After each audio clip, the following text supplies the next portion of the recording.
बाप, बेटे और रूह कुद्दस के नाम से। खुदावंद की ज़िंदा और जलाली कलाम में से आज हम पढ़ेंगे अहबार बाप 12, विलादत की नापाकी और तहारत।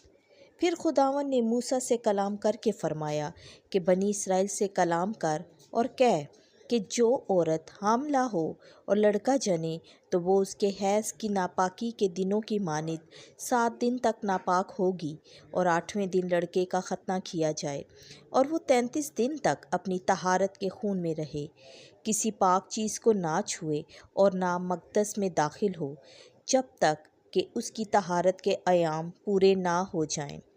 और अगर वो लड़की जने तो वो 2 हफ्ते जैसे हैज़ के अयाम में रहती है नापाक रहेगी और 66 दिन तक अपनी तहारत के खून में रहेगी।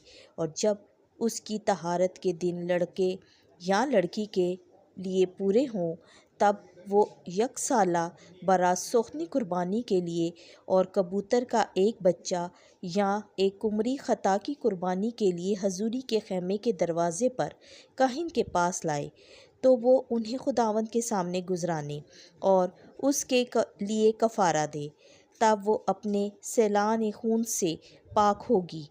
लड़के और लड़की की पैदाइश की ये शरीयत है। अगर उसके पास बरे की कीमत नहीं तो वो 2 कुमरियाँ या कबूतर के 2 बच्चे लाए, एक सोखनी कुर्बानी के लिए और दूसरा ख़ता की कुर्बानी के लिए, तब काहिन उसका कफ़ारा दे और वो पाक हो जाएगी। खुदावंद के ज़िंदा और जलाली कलाम का पढ़ा, सुना और समझा जाना हम सब के लिए बाइस बरकत हो। आमीन।